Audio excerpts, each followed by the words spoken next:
தமிழக காங்கிரஸ் கமிட்டி தலைவர் EVKS இளங்கோவன் சென்னை சத்தியமூர்த்தி பவனில் செய்தியாளர்களை சந்தித்து வருகின்றார். அதன் நேரடி காட்சிகளை இப்போது பார்க்கலாம். ராஜேந்திரன் தலைமையில் கலந்து கொள்வார்கள் காங்கிரஸ்காரர்கள். அதேபோல் திருவாரூர் மாவட்டத்தில் முன்னாள் மாவட்ட தலைவர் துரைவேலு மற்றும் மன்னை மதியழகன் ஆகியோருடைய தலைமையில் இந்த போராட்டத்திலே கலந்து கொள்கின்றார்கள். பருப்பு கொள்முதல் தமிழக அரசு செய்து கொண்டிருக்கின்றது.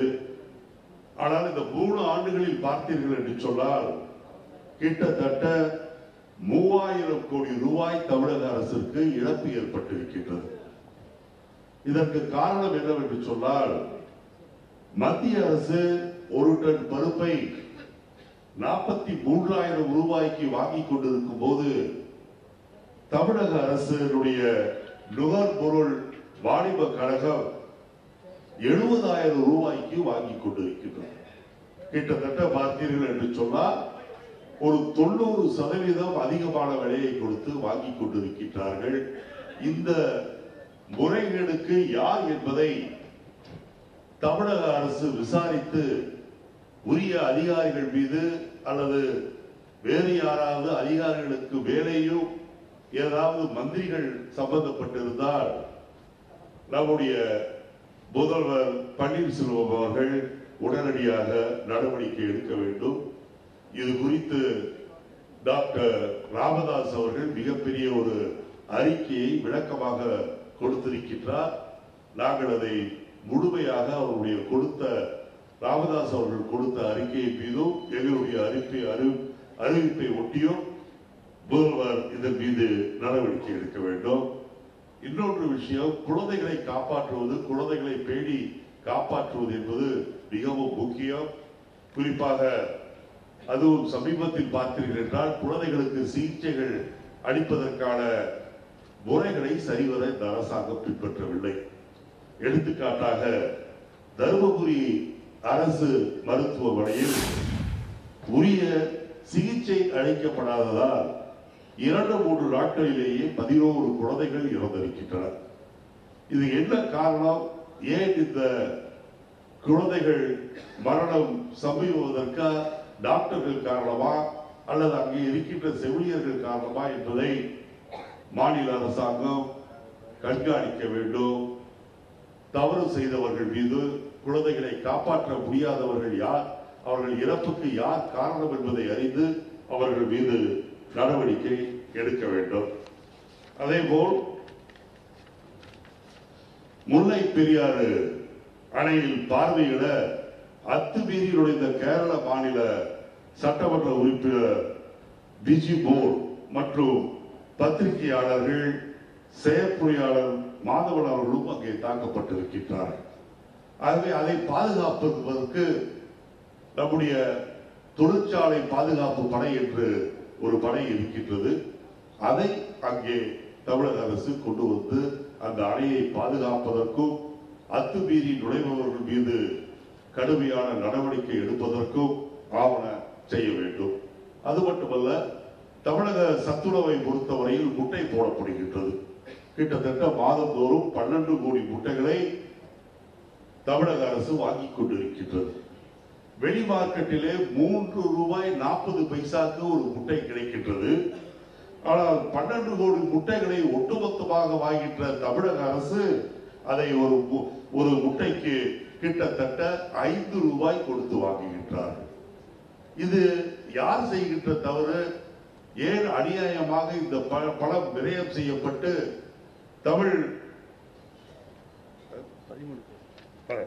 இதனால் அரசுக்கு கிட்டத்தட்ட 15 கோடி ரூபாய் ஒரு மாதத்திற்கு நஷ்டம் ஏற்படுகின்றது. ஆக இந்த முறைகேடுகளை எல்லாம் பன்னீர்செல்வம் அவர்கள் தடுக்க முன்வர வேண்டும். இப்படி விலை அதிகமாக விற்பதால் யார் ஆதாயம் அடைகின்றார்கள்? இன்னும் வெளிப்படையாக சொல்ல வேண்டும் என்றால் நடுவிலே யார் கமிஷன் வாங்குகின்றார்கள் என்பதை ஆராய்ந்து அவர்கள் மீது நடவடிக்கை எடுக்க வேண்டும். ஏற்கனவே பாலை பொறுத்தவரையில் உங்களுக்கு எல்லோருக்கும் தெரியும், கிட்டத்தட்ட ஒரு நாளைக்கு 6000 லிட்டர் கலப்படம் செய்து பாலை விற்ற காரணத்தால் பல மக்கள் எவ்வளவு அவஸ்தைக்கு உள்ளானார்கள் என்பதெல்லாம் உங்களுக்கு தெரியும். அதே போல் பாலை போன்று முட்டையிலும் அரசாங்க பணம் விரயமாகுவதை இந்த பன்னீர்செல்வம் அவர்கள் முதல்வர் அவர்கள் தடுக்க வேண்டும் என்று நான் இங்கே கேட்டுக்கொள்கின்றேன். மற்றபடி இன்றைக்கு எங்களை விட்டு பிரிந்து செல்வர்களை பற்றி எங்களுக்கு கவலை இல்லை. அவர்கள் பாதையை அவர்கள் தேர்ந்தெடுத்துக் கொண்டு செல்கின்றார்கள். முடிவு என்ன இருந்தாலும் அதை பற்றி எங்களுக்கு கவலை இல்லை. ஆனால் செல்கின்ற போது வன்முறைகளில் ஈடுபடுவது என்பது சரியான விஷயம் அல்ல. வாசல் அவர்கள் ஏற்கனவே சொல்லி இருக்கின்றார், நாங்கள் வன்முறையில் நம்பிக்கை இல்லாதவர்கள் என்று. அப்படி இருக்கும்போது எங்களுடைய கட்சியினுடைய மூத்த தலைவர் சக்கரபாணி ரெட்டியார் அவர்களுடைய வாகனத்தை நேற்று தாக்கி இருக்கின்றார்கள் வெளியே போனவர்களுடைய சிலர்.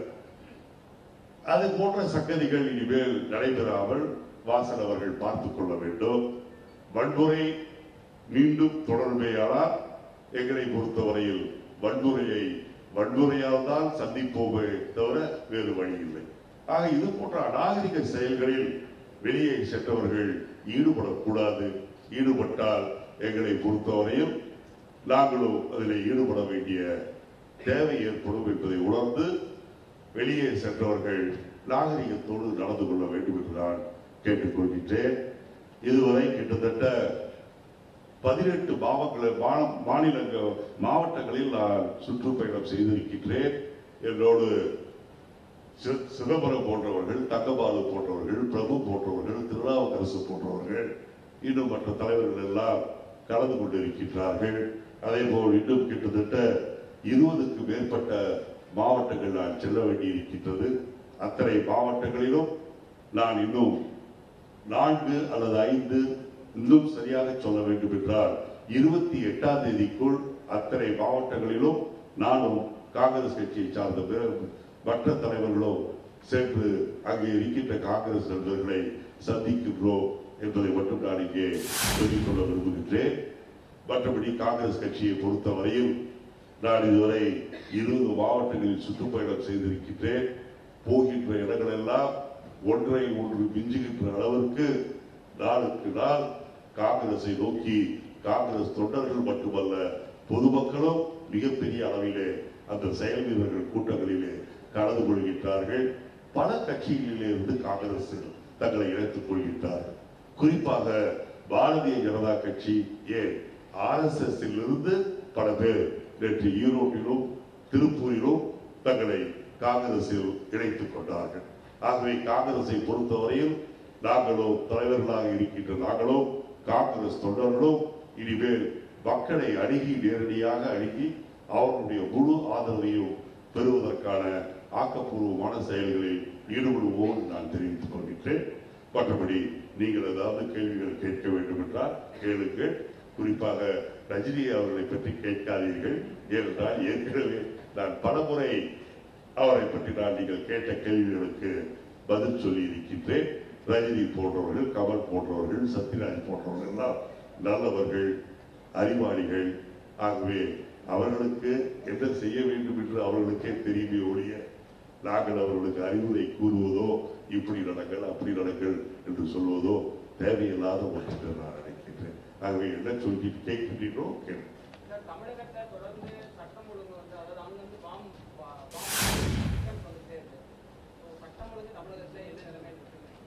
சட்டம் ஒழுங்கு மிகவும் மோசமாக இருக்கின்றது. நீங்கள் அங்கங்க இடத்தில் நீங்கள் வெடிகுண்டுகள் வெடிக்கின்றன, வெடிகுண்டுகள்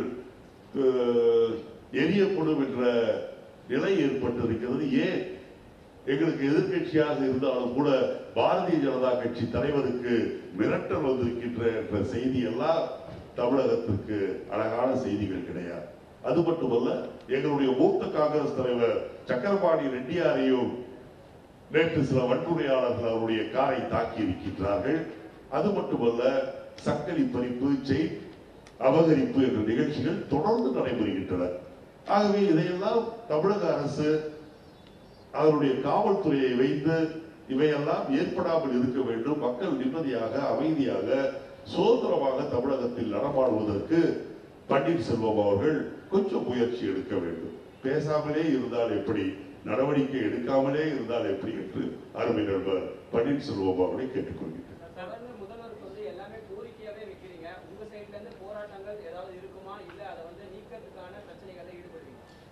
போராட்டங்களுக்கு காங்கிரஸ் என்றைக்குமே போராட்டங்களில் செய்வதில் நாங்கள் என்றைக்குமே பின்வாங்கியது கிடையாது.